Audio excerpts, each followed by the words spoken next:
Hi, good afternoon, everyone. Before we begin, it's been a tough 30 days here in Las Cruces for all Las Crucens. So I'm going to ask for a brief moment of silence. We lost 18-year-old Luis Mendez, 21-year-old Riley Getz, 35-year-old Benjamin Harden, and 28-year-old Sergeant First Class Antonio Rodriguez. And then 9 days ago was the 30-year anniversary of the bowling alley massacre. So if you would please, we'll have a brief moment of silence before I start my speech.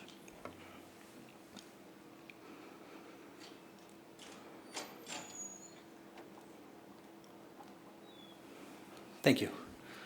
Okay, so good afternoon, everyone. Bienvenidos todos. Thank you for being here today. Thank you for the opportunity to speak to you again as mayor. As always, I want to express my deep appreciation to my colleagues on the City Council, to all of our fellow citizens in attendance or watching at home. I especially want to welcome and thank my wife and First Lady, Rosie Miyagishima, for your love and support.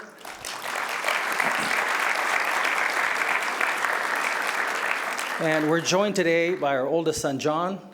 John, thanks for showing up here today. He's graduating this semester, so his class schedule is kind of light, but and my second oldest brother, Bob, and his wife, Mauda, thank you for joining us here. So I'm pleased to announce that the state of our city is strong. We meet today in the wake of last November's city election. I'm honored to have been chosen for another term as mayor. I'm excited by two new city councilors, Tessa Abeta-Stuvi and Joanna Bencomo.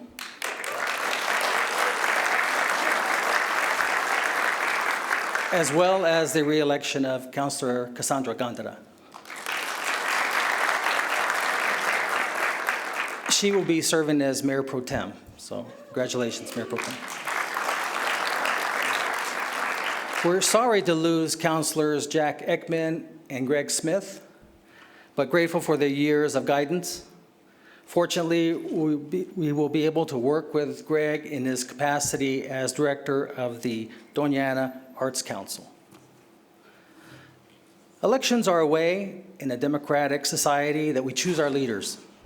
They also give us the opportunity to regularly affirm or change the path that we've taken. My own sense is that the results of the November election reflect general satisfaction of what we've accomplished in the city over the past decade and the kind of future that we are still wanting to create. Las Crucens are justifiably proud of our new plaza and active downtown, our improved streets and recreation facilities, our steadily improving infrastructure and expanding economy. We share an appreciation for the city's financial stability, strong reserves, and high bond rating, maintained by successive councils through good times and bad. We have grown as a city within our distinctive culture and welcoming lifestyle. So this remains a great place to live. It's only fitting that these achievements were recognized during the course of the election campaign, because our successes are created and shared by all of us, whatever our political orientation. Our strength as a city remains rooted in our people, with our daily contributions to one another's lives.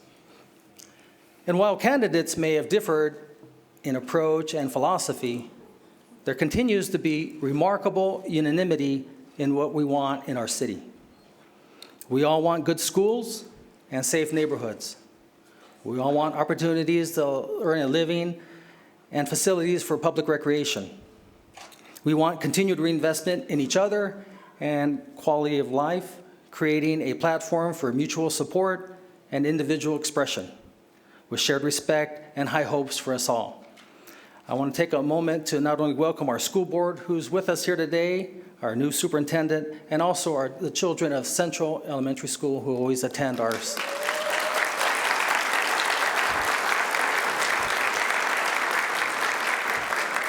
So these are members of their student council.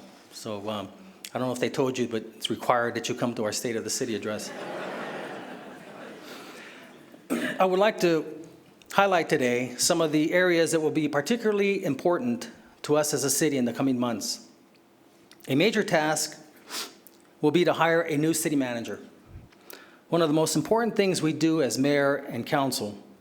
For my part, I'll be looking for someone hardworking and responsive who understands that his or her job, like mine, is 24/7, 365 days a year.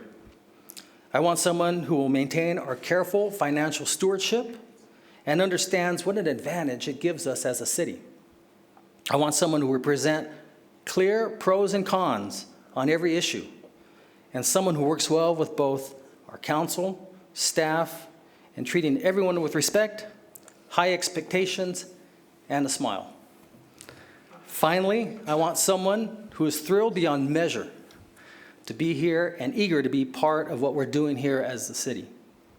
He or she needs to understand that we are serious about having our highest aspirations reflected in our policy, whether it's the support of traditional neighborhoods, local businesses, area school children, or a strong determination to be transparent and inclusive in all of our city decision-making.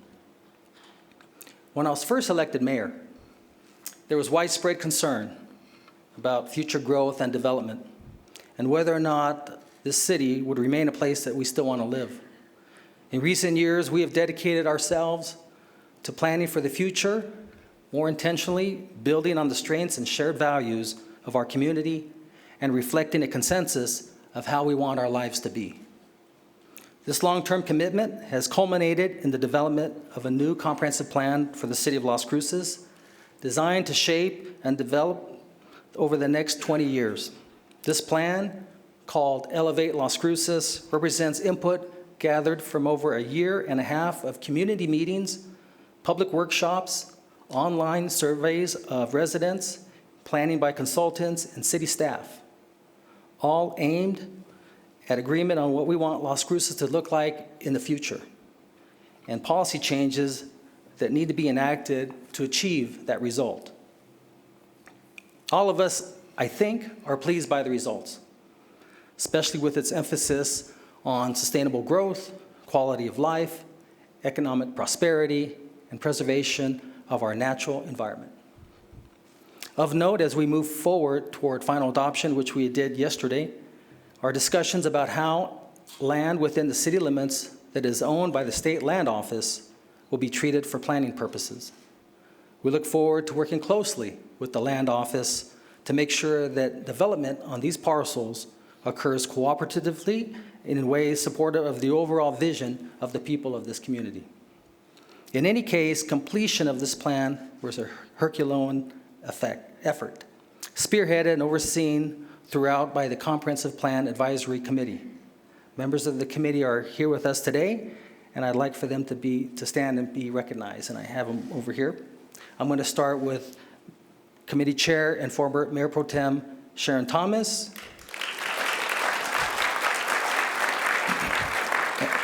Angela Roberson and Christina Ainsworth from Doña Ana County.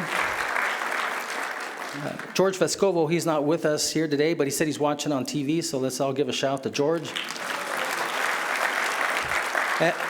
NMSU architect Heather Wattenpau. Local developer John Moscato. Todd Stuvey from Memorial Medical Center. We also have Planning and Zoning Commissioners James Bennett, Harvey Gordon, Roberta Grand, who's not with us, Luis Guerrero, Lavon Muniz, Russ Smith, and Abraham Sanchez.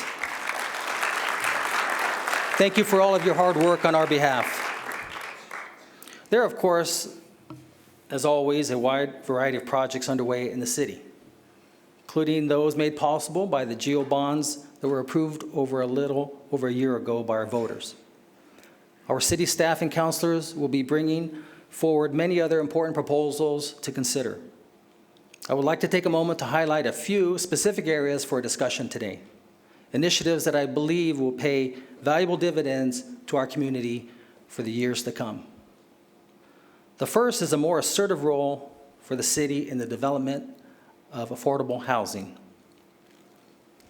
Access to quality housing is key to our residents' ability to live as fully empowered members of our local community. While we haven't had the extreme inflation in housing prices that some communities experienced, homeownership and affordable rents remain out of reach for many of our residents. This is especially true for millennials, seniors, and disabled people on fixed incomes, and young families with children, even though both parents are working. We can, as a community, do more to meet this need. I would like the city to make greater use of the investment portfolio of the Telshore Fund, which is a public benefit account created through the leasing of Memorial Medical Center, to make low-interest loans to our local housing providers. These loans can be applied to the 10% matching portion of state and federal grants. Besides getting local proposals off the drawing board, these investments would also provide a reasonable rate of return and valuable diversification of our Telshore Fund itself. I also want to be more proactive in acquiring infill for new housing. In this way, middle and lower income residents can take advantage of the already existing facilities and infrastructure, including public transit, so that more of their income can go to housing and less to securing transportation far out of town. Finally, I would like for us to achieve affordability within a wider variety of housing, including development that offers apartments, single-family homes, artist lofts, workspace, and nearby retail facilities, and opportunities for both rentals and ownership of homes. We have with us today a true champion in developing safe and well-designed housing options for our community. I would like to introduce Mr. Juan Olveda of the Mesilla Valley Housing Authority. Thank you, Juan.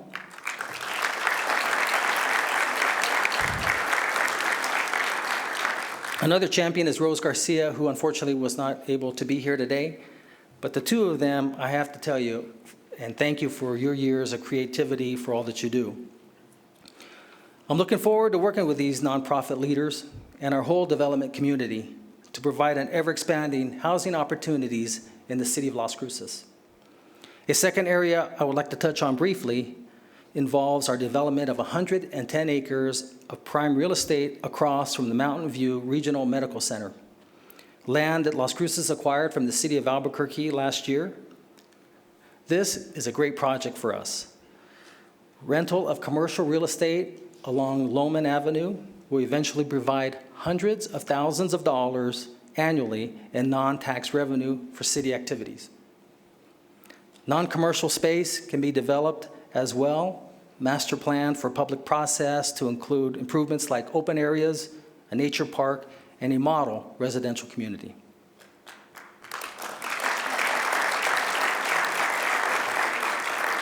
This is a tremendous opportunity for the strategic investment in our future, and we will be engaging you regularly as our planning proceeds. A third area I want to discuss is behavioral health.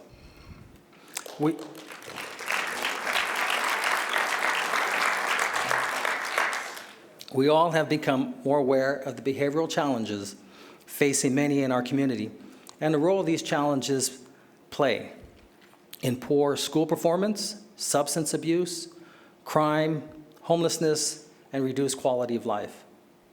We are realizing that law enforcement officers and classroom teachers have ended up being frontline responders for individuals in crisis, and that the county jail has become our de facto treatment facility, a role that it was never intended to play. All across the country, cities and counties are working to address these concerns. The most effective responses work by drawing together the entire community, care providers, nonprofits, law enforcement, and governmental entities to collectively plan and develop comprehensive, multifaceted service for affected residents. My understanding of the power of collaborative effort has been deepened by Mayor Pro Tem Gandara's leadership in our local 100% community initiative.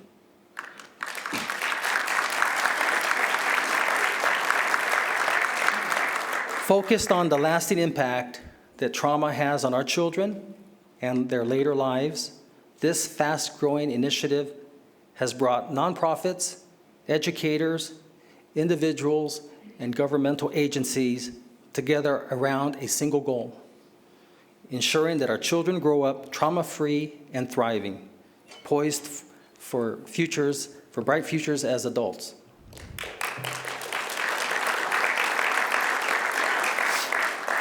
Another positive step has been the emergence of the Local Collaborative 3, or LC3, growing out of the Doña Ana Behavioral Health Collaborative and operating within Families and Youth, Inc.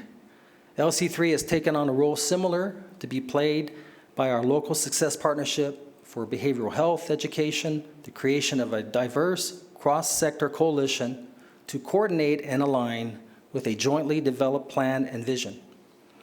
The work of all of the many heroic individuals and organizations that make up the behavioral health system for members of our community. We're fortunate to have with us today is the CEO of Families and Youth, Inc., is Mr. Brian Cavanaugh.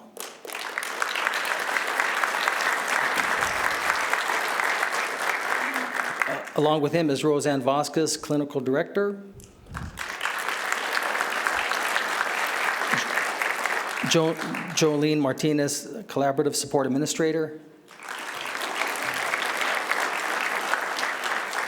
And Gina Gibson, also a Support Administrator. Thanks to all of you for your leadership in this very important area.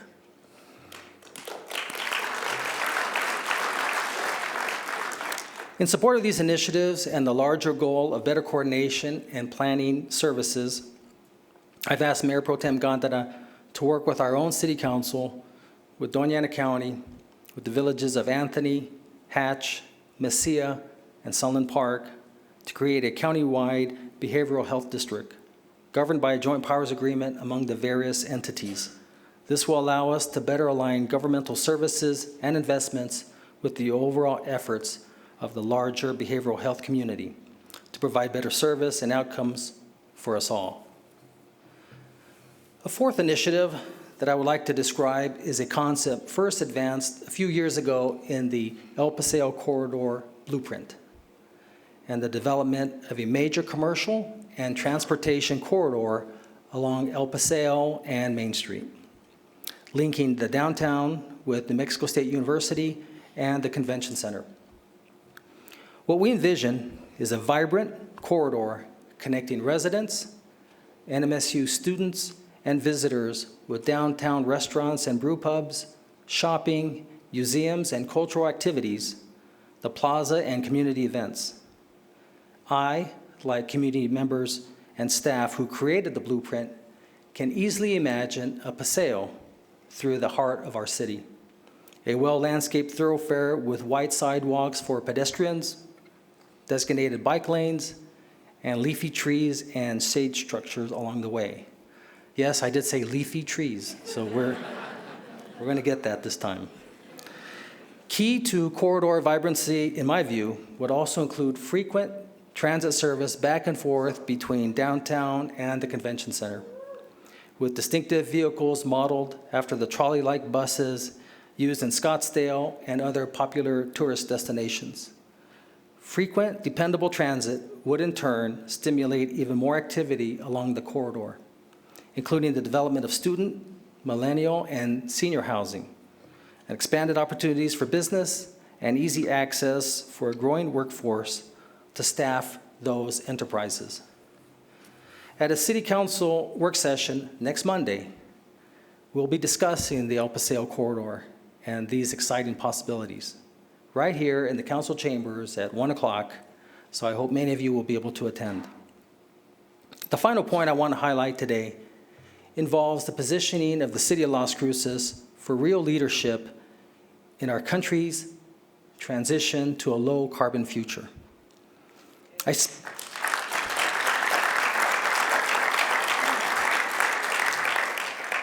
I spoke at length about this in last year's State of the City address. And since then, concern about a rapidly warming climate has only deepened. In addition to effects already evidenced around the world, rising seas, failing agricultural regions, climate refugees, wildfires, unprecedented storms, and widespread flooding, we can all expect to be especially challenged here in the southern New Mexico by extreme heat, extended periods of drought, and threats to our river and aquifer from increased pumping and less water arriving from snowmelt in the northern part of our state. I'd prefer not to bring this up again, focusing instead on the many positive things that we've achieved as a city. But I attend national conferences of mayors, and I'm briefed with some regularity as to the national trends. And I would be failing in my duties if I didn't call to attention some of the many challenges ahead for our city and economy, as we are all forced to move decisively away from carbon-based energy sources in coming years. One thing we can expect is a steadily accelerating trend toward electrification of everything possible. This is because electricity can be generated by non-carbon sources like wind, geothermal, and solar, and stored and distributed for later use by new technologies, many of which are less expensive than fossil fuels. Traditional fuels will become more expensive through carbon taxes and other disincentives, and non-carbon fuels will take their place. This transition is already happening on a worldwide scale, and like the advent of personal computers and cell phones, it will go slowly at first and then seemingly all at once. We want our community to ride this wave rather than be swamped beneath it. At a work session in April, our sustainability officer and city staff will begin outlining the full range of implications for the city and this energy transition, to include to our fleet of vehicles, our buildings, both existing and proposed, and countless other impacts that are now being realized. What we learn will help us set clear priorities for future decision-making and resource allocation.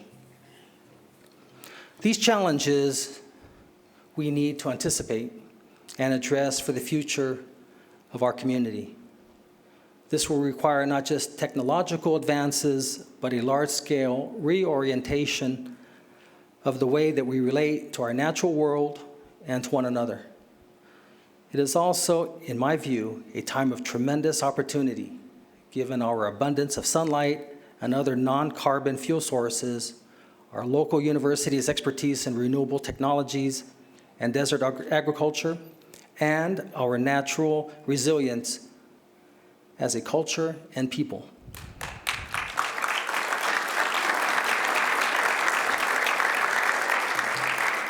We are, I believe, well-positioned to be national leaders in this transition. If the council agrees with this assessment, we can set to work on now creating policies and programs that will best secure our future. Decisions that will continue to serve us for decades to come. When I consider the initiatives that I just described to you and all the other many challenges that we've taken over the years, I find myself deeply appreciative of who we are as a community. At some point, we decided that we didn't want to grow haphazardly and in ways that threaten our prosperity and happiness. So we started thinking together about what we do want, and as a result, the new comprehensive plan. When Ms. Garcia and Mr. Olveda decided people needed more housing options, they set to work building houses and apartments. When Councilor Gondeta turned her attention to childhood drama, she brought the rest of us along. When our friends at FYI and the larger behavioral health community realized that we need to coordinate our efforts, they formed the LC3 Collaborative, something that we as a city can enthusiastically support. As we seek to be leaders in a planet-wide transition to a renewable energy, we find ourselves tackling one of the greatest collective challenges our species has ever known. What we have discovered together, it seems, is an ever-expanding circle of things that matter, a deeper layer of responsibility for ourselves and the world. Some people are critical of this, but I think that they're mistaken. We need to keep asking our residents, how can we be of service? We need to find out what they need to thrive in our community. We need to know who among us are we still leaving out. That's what great cities do. Great cities also want to know something else, as well as equally important, and that's whose contributions have we been missing out on? Whose lives, whose experiences have we ignored or discounted? Whose talents have we lost track or overlooked? We ask because it's going to take all of us to become that great city. We need all hands on deck for the challenges that we face.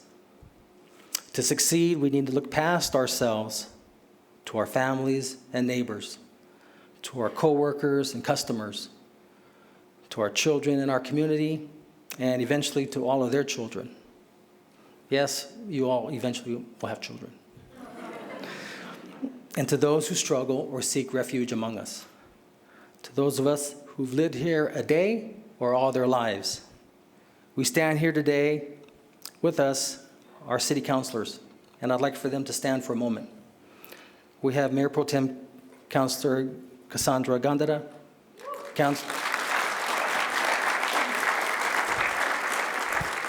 Councilor and former Mayor Pro Tem Gil Sorg, Councilor Yvonne Flores, Councilor Gabe Vasquez, Councilor Tessa Beta Stuvi, and Councilor Joanna Bencomo.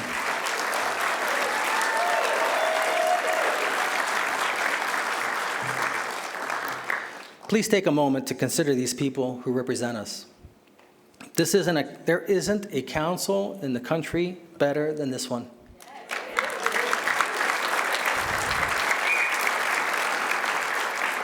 You won't find city councilors anywhere more committed to their community or more engaged with the people that they serve. You won't find anyone more determined to create good policy or more interested in what each of us have to say. Please talk to them, to me, or to our staff, more so to them. Just kidding. Tell us what you're thinking. Let us know all the ways that you can help us and guide us toward whatever it should be that we should be tackling next. Counselors, thank you for who you are and for your service to us all. These are exciting times for the city of Las Cruces. There's much that we have done, but a lot more still to do. The state of the city is strong, but it will only remain strong if we keep learning together, reaching out to one another, and building on the strengths and the ties as human beings. One city, one people, in community, serving one another, and in turn, being served. So thank you for being here today and the opportunity to serve as your mayor. Thank you.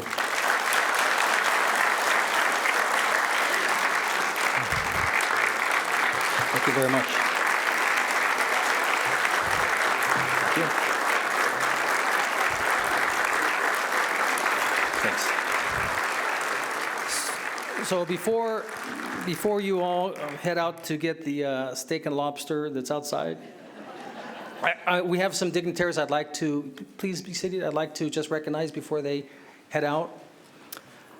So on my first row, we have Mayor Diana Trujillo from the city of Anthony.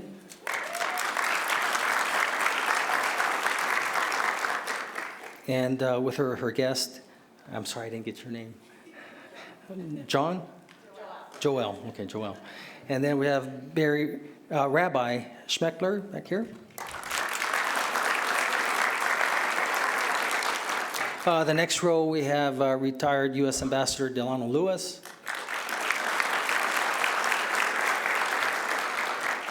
The Consul General of Mexico, Mauricio Ibarra.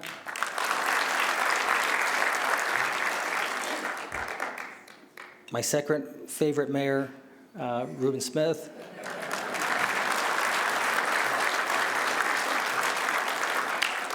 That is favorite Las Cruces mayor, former mayor.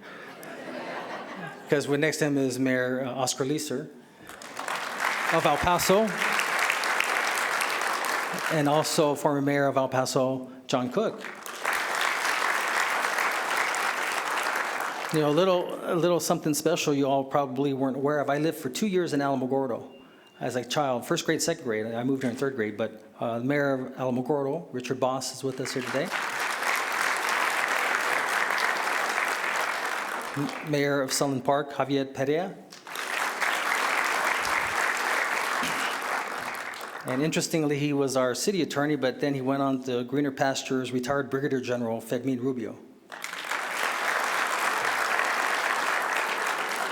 Also, we also have Bishop Ariano from the Apostolic Church in the back there, Bishop. And one of my assistants, George Mendoza. George. On the third row, representing the Juarez Mayor Cavada, is my good friend Juan Acereto.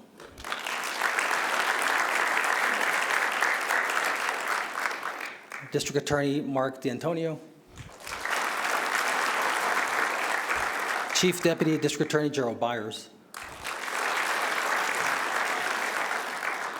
Stolen away from the Las Cruces Police Department, but is the undersheriff of the Doña Ana County, is Jaime Quesada. That was a good promotion. Sheriff Kim Stewart.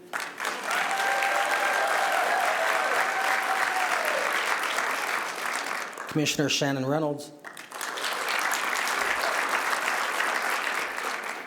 And our county clerk, Amanda Askins Lopez. Lopez Askins, sorry. Always get that messed up. Lindsay Bachman, deputy. Eric Rodriguez, our county treasurer. Did you bring any samples with us today, treasurer? No. Our county assessor, Leticia Benavides.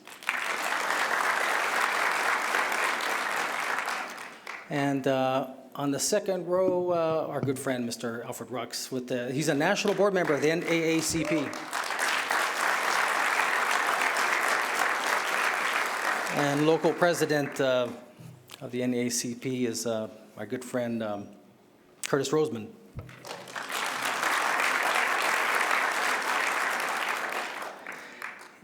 And let's see here. We've got on the third row, our school board, goodness. President Terry Dahlman.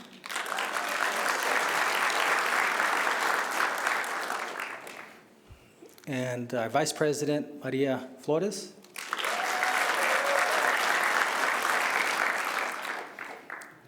Ray Jaramillo, board member.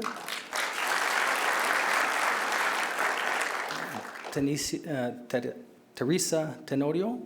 No? Did Carol Cooper make it? No? Okay. Our new superintendent, Karen Trujillo.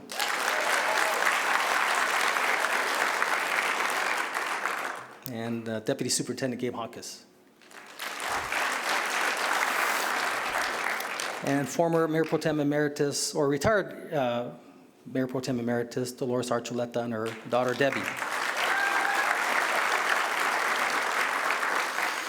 And you know what? I think, Belia, didn't you just get reappointed to a committee? Tourist. That's a state appointment. So Belia Alvarez, thank you for joining us here today. Also a good friend is Arturo Ramos. Thank you, Arturo. And sitting next to him is Richard Deub, the former retired director of the Chamber of Commerce for El Paso. So thank you, Richard. Okay, well, thank you very much. We appreciate it. And if there's no steak and lobster out there, then must have been eaten. And there might be some cookies and some lemonade left over, okay? All right, well, thank you very much. We appreciate it.